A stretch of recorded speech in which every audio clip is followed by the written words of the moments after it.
말레이시아 동부 보르네오 섬에 위치한 코타키나발루. 인천에서 코타키나발루까지 비행시간은 약 5시간 반이 걸리고 시차는 1시간이 느린데요. 세계 3대 석양으로 불리는 석양과 반딧불 투어가 유명한 코타키나발루는 천혜의 자연 환경을 가진 말레이시아의 대표 휴양지로 효도 여행이나 커플 여행, 아이를 동반한 가족 여행으로 추천합니다. 날씨는 1년 내내 덥고 습한 편인데요. 보통 3월에서 9월이 건기, 10월에서 2월이 우기에 속하기 때문에 비교적 습도가 낮고 쾌청한 건기가 여행하기 좋은 시기입니다.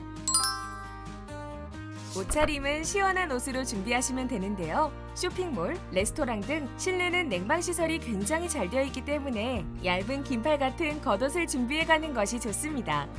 코타키나발루는 고온다습한 날씨로 우기에는 스코를 만날 수 있으니 우산이나 우비를 챙기시는 것이 좋은데요. 그 밖에 모기약, 선크림, 물놀이를 위한 스노클링 장비, 방수팩, 아쿠아 슈즈도 챙겨가는 것이 좋습니다. 전압은 200에서 240V로 어댑터를 준비하셔야 합니다. 코타키나발루는 90일간 무비자 여행이 가능한데요. 단, 여권 유효 기간이 6개월 이상 남아있어야 하니 꼭 확인하셔야 합니다. 코타키나발루는 말레이시아의 화폐 링깃을 사용하는데요. 1링깃은 약 300원 정도입니다.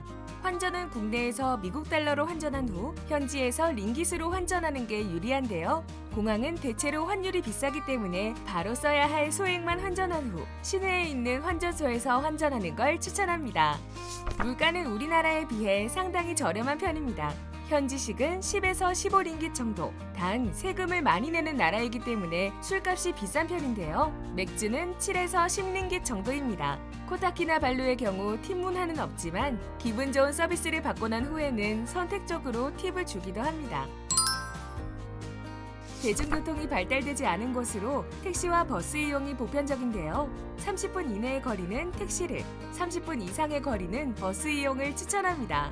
일반 택시는 미터제가 아니라 가격을 흥정해야 하는 번거로움이 있어 그랩 어플로 택시를 이용하는 걸 추천합니다. 버스의 경우 택시보다 저렴하게 이용 가능한데요. 노선이 단순하기 때문에 금방 익숙하게 이용할 수 있습니다. 버스를 탈 때는 거스른 돈을 못 받는 경우가 많으니 꼭 잔돈을 준비하세요. 코타키나발루 공항에서 시내로 들어갈 땐 택시나 공항버스를 이용하는데요. 택시 이용 시엔 공항 내에 위치한 에어포트 택시 카운터에서 티켓을 구입해야 합니다. 저녁 11시 50분이 넘으면 50%의 할증이 붙습니다. 공항버스는 보통 45분 간격으로 운행되는데요. 공항에서 출발하는 편은 오전 8시가 첫 차, 오후 8시 30분이 막차입니다. 비교적 일찍 운행이 종료되는 편이니 미리 시간을 확인하고 이용하시는 것이 좋습니다.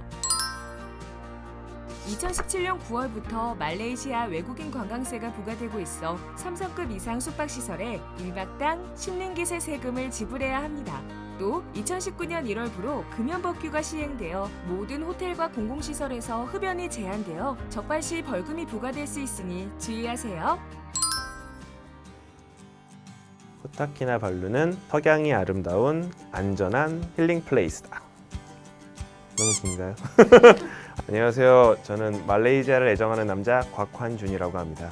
와이프랑 둘이 패키지 여행으로 다녀왔습니다. 편하죠. 대부분의 휴양지는 할 수 있는 투어 프로그램이 딱 정해져 있어요. 이건 자유여행으로 가든 패키지로 가든 똑같이 그걸 할 수밖에 없어요. 누가 안전을 책임져주고 진행을 하냐, 가격 차이가 얼마냐 이런 차이가 있는 것 뿐이지 어차피 제가 자유여행으로 갔어도 똑같이 오전에는 호텔에서 쉬다가 오후에 반딧불 투어 나가고 진행을 했을 거예요. 시 외곽에 호텔이 있는 곳이 있는데 거기는 비치가 좋아요. 시내에 가까운 데 있는 호텔들은 시내가 가까워서 좋고, 근데 이제 저는 자연 비치를 좀 원해가지고 자연 비치가 있는 넥서스 리조트를 가게 됐고요. 조금 오래된 리조트예요. 사실 방 컨디션은 그렇게 막 좋진 않아요. 그렇지만 6km에 걸친 천연 비치가 굉장히 좋고 나무도 되게 크고, 그다음에 왕도마뱀 이런 것도 막 주변에 다니고 있고 좀 웅장한 리조트의 느낌이 있어서 휴양지 같다는 느낌이 딱 들어요. 코타키나발루에서 할 수 있는 게 반딧불 투어, 맹글로브 투어, 호핑 투어, 키나발루산 등정 같은 것도 있는데 저는 맹글로브 투어랑 반딧불 투어를 주로 했고요. 굉장히 인상적이었었어요. 우리나라에서도 무주 이런 데 가면은 볼 수 있다고 하는데 그렇게 아직 많지 않다고 알고 있는데 코타키나발루에서 정말 반딧불이 별들이 내 주변에 내려온 것 같이 정말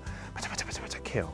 대신에 단점은 내 눈으로만 봐야 된다는 거. 카메라로는 찍을 수가 없어요. 반딧불이 정말 내 손에 이렇게 탁 앉았을 때 그 영화의 한 장면 같아요. 이렇게 반짝반짝반짝 헉헉거리면서. 동남아 쪽 가면은 맹글로브 나무라 그래가지고 바다랑 강이랑 만나는 지역에 많이 사는 나무가 있어요. 이제 보트를 타고 뭐 개 같은 거 잡는 거 이런 것도 보여주기도 하고, 민속 전시관 조그만하게 있어요. 의상 같은 거 입어보기도 하고 체험 같은 것도 하고. 저녁을 먹는데 동남아 쪽에서 많이 나는 블랙 타이거 쉬림프가 있어요. 되게 새우가 커요. 새우를 3마리인가를 한 3만 원 주고 사서 먹었어요. 그 기름에 튀겨서 주는데 정말 맛있더라고요. 그건 지금도 생각나요. 정말 맛있어요. 또 석양을 한번 봐요. 석양 볼 때도 그 가이드분이 맥주 하나씩 챙겨주셔가지고 맥주 한잔 하면서 석양을 보니까 아주.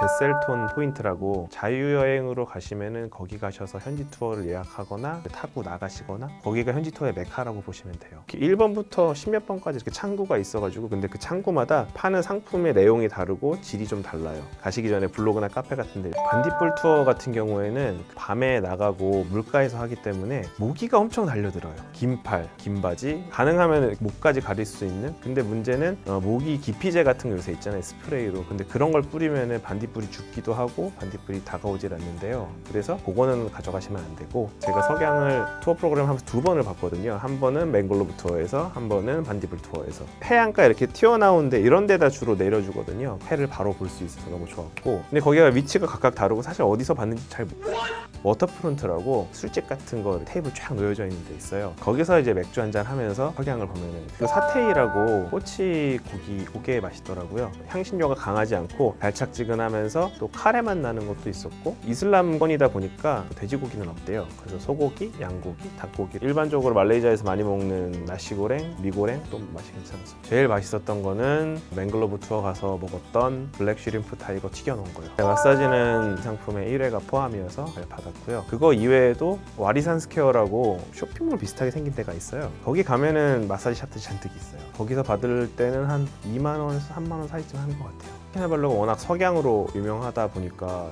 되게 낭만적인 느낌이 나거든요. 사랑하는 사람과 해가 지는 거를 보면서 맥주 한잔 하고, 또 자연 환경이 워낙 좋아서 조용하게 쉬고 싶으신 분들이 가시면 좋고, 낭만적인 순간을 즐기실 수 있으니까 좋을 것 같습니다. 쇼핑 같은 거는 어떤 거? 알리 카페? 믹스 커피가 되게 유명한데 5in1이라고 특수한 재료가 더 들어간 게 있어요. 근데 그거는 우리나라에서 허용되지 않는 성분이라서 거기서만 맛보고 사오시면 안 돼요. 그게 이제 남자들이 좋아하는 그런 성분이 들어가 있대요. 그래서 건강해지는 성분이 들어가 있어서